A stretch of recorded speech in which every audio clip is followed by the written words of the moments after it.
Hello students, मैं आपका computer teacher Kulwant Singh. आज हम पढ़ेंगे 7th क्लास के चैप्टर नंबर 4 के बारे में, जो हमें दे रखा है conditional statement and looping in Q basic.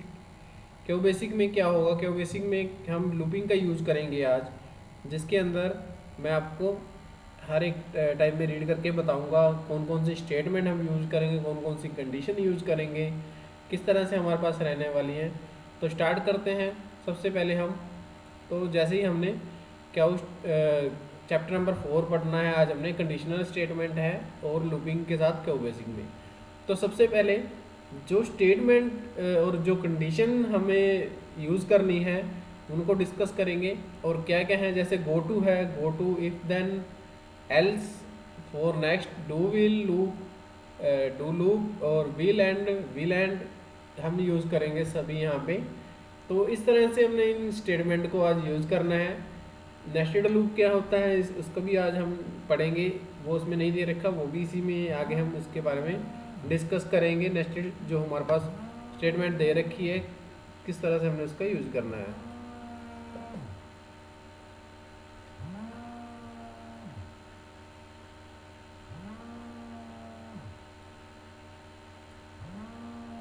Nested loop क्या होता है उसके बारे में आज हम पढ़ेंगे। तो सबसे पहले शुरू करते हैं गो टू। देखो, एक बार मैं यहाँ पे आपको कुछ कंडीशन और स्टेटमेंट के बारे में बताना चाहूँगा कि जैसे कंडीशनल क्या है कि हम एक कंडीशन लगाते हैं कि इफ़ और डैट या डैट एंड दिस क्या होगा, कंडीशन जो हमारे पास यूज होगी। और जैसे हमने कंडीशन यूज की है, कंडीशन जैसे हमने एक कहने का मतलब है कंडीशन अप्लाई करना। जैसे किसी को हमने कुछ बोल दिया है या कुछ करने के लिए बोला है कि वो उसको हमने कंडीशन है कि ये कंडीशन रहेगी, आप ये कीजिए, आपके लिए ये कंडीशन है। तो ये एक टाइम में हम इस तरह से कंडीशन का यूज़ करते हैं, जिसका हम जैसे स्टेटमेंट है, स्टेटमेंट क्या रहने वाली है, किस तरह की हम स्टेटमेंट यूज़ करने वाले हैं, क्या जैसे ऑर्डर इन ऑर्डर, जैसे ऑर्डर देना या किसी को हमने किसी वर्क के बारे में बताना।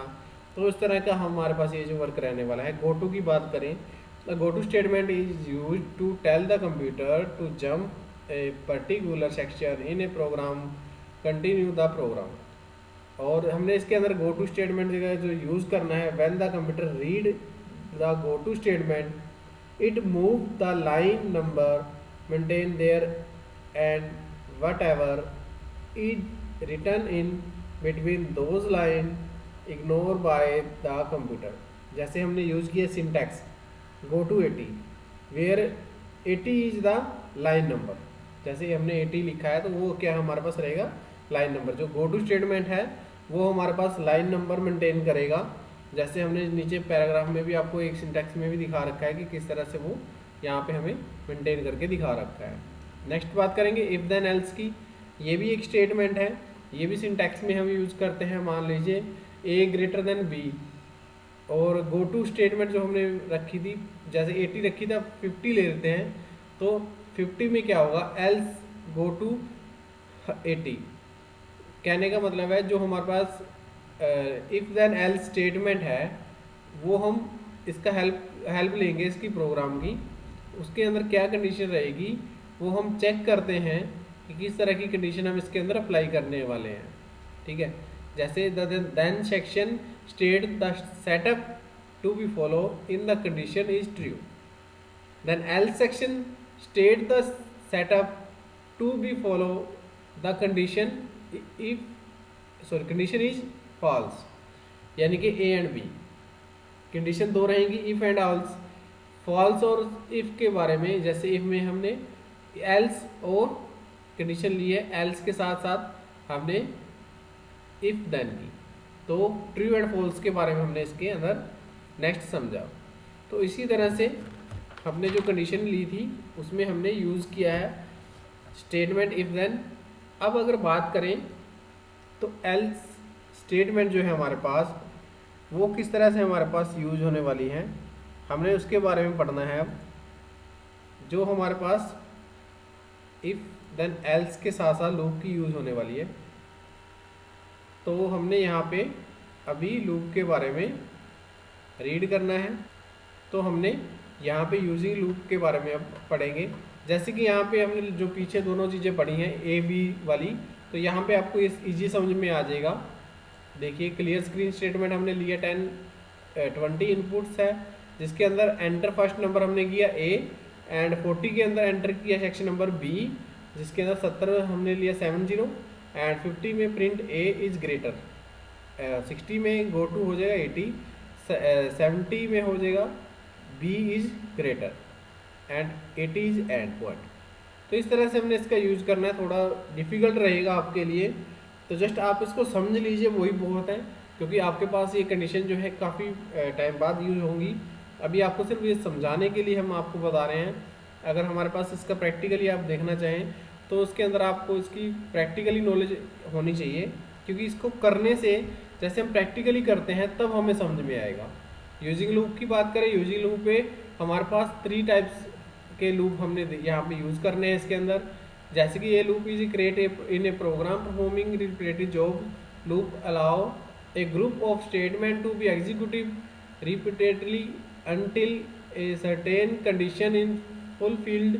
क्या वो बेसिक ऑफ और following 3 types of looping statement, 3 प्रकार के हमने इसमें लूपिंग स्टेटमेंट यूज करने हैं, जैसे for next, do loop, wheel loop and. ठीक है, ये डू लूप और लूप के सारे ही पार्ट्स आगे हम यूज करेंगे।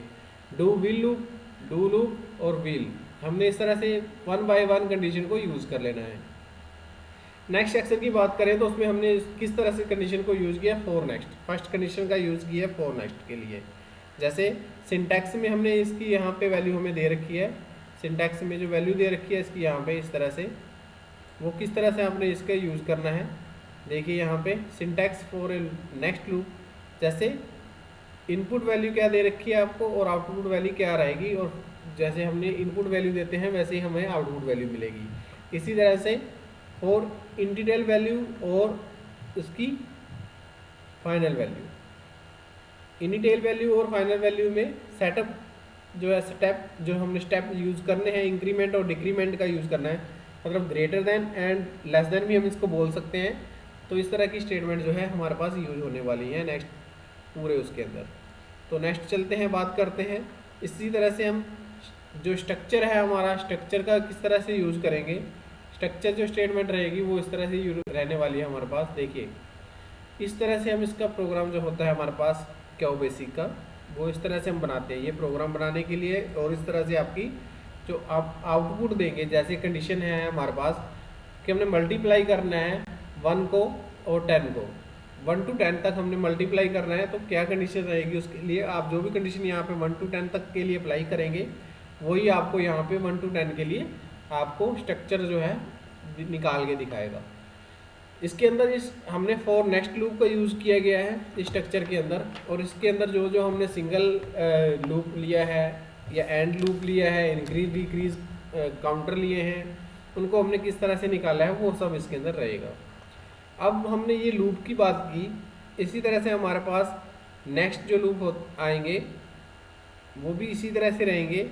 नेक्स्ट लूप में जो हमारे पास यूज़ होने वाला है कि हमारे पास जो ये दे रखा है नेक्स्ट लूप, वो है डू लूप। डू लूप में क्या होगा कि डू लूप में हम यूज़ करेंगे repeat the statement present in the loop body depending upon the given conditional which is placed either after do the and the enter, मतलब 2 लूप लेंगे। Do का मीनिंग होगा एट द एंट्री और after loop at the exit. 2 loops लिए हमने, 2 loop इसके अंदर लिए हैं, दोनों में हमने अलग अलग स्टेटमेंट का यूज किया है, एंट्रीज के लिए और कंडीशनल के लिए, एग्जिट और क्लोज के लिए, डू लूप और व्हील लूप। इसी तरह से हमने जो लॉन्ग है हमारे पास, अगर लॉन्ग में उसका यूज़ कर रहे हैं तो हम उसको लॉन्ग में यूज़ करेंगे। अगर आप उसको लॉन्ग में यूज़ नहीं कर रहे हो तो व्हील लूप में यूज़ करना है तो व्हील लूप में उसका यूज़ करेंगे। तो कंडीशनल जो है सभी जगह इसी तरह से डिफरेंट टाइम में अप्लाई होती हैं हमारे पास सारी कंडीशनल जो है ज़्यादातर हम इफ़ देन एल्स इस तरह का यूज़ करते हैं। आप देख पा रहे हैं यहाँ पे डू लूप है, व्हील लूप है, फिर स्ट्रक्चर दे रखा है डू व्हील लूप का। तो ये सारी कंडीशनल है। नेस्टिंग लूप के बारे में मैंने बताया था कि नेस्टिंग लूप भी हम इसमें पढ़ेंगे। तो मान लीजिए आप 2 नंबर का सम कर रहे हैं या 2 नंबर का ऐड कर रहे हैं, तो इस तरह से हम वैल्यू को है जो इसके अंदर इनपुट आउटपुट हम दे सकते हैं। तो ये हमने आज जो है 7 क्लास के चैप्टर नंबर और 4 के बारे में पढ़ा, जिसके अंदर आप देखिए मल्टीप्लाई करना है आपको कोई प्रोग्राम तो मल्टीप्लाई कर सकते हैं, आपको ऐड करना है, एडिशनल के लिए यूज़ करना है तो एडिशनल के लिए यूज़ कर सकते हैं। हर एक टाइप का आपको प्रोसीजर जो है यहाँ पे वो दे रखा है। आपने ये प्रोग्राम को है जो समझ लेना है, वीडियो को ध्यान से देखना है सभी ने। हर एक जो बुक के अकॉर्डिंग आपको मैंने बताया है वो बुक के अकॉर्डिंग आप लोगों ने इसको एक बार रीड कर लेना है। और रीड करने के बाद आप लोगों ने यहाँ से इस वीडियो के अकॉर्डिंग आपने जैसे जैसे आपको ये होमवर्क दिया जा रहा है उसके अकॉर्डिंग आपने क्वेश्चन आंसर जो भी आपने इसमें चॉइस कर रहे हैं आप कर सकते हैं। तो ये वीडियो यहीं तक है, क्लास को करते हैं एंड मिलेंगे नेक्स्ट वीडियो में। Thank you.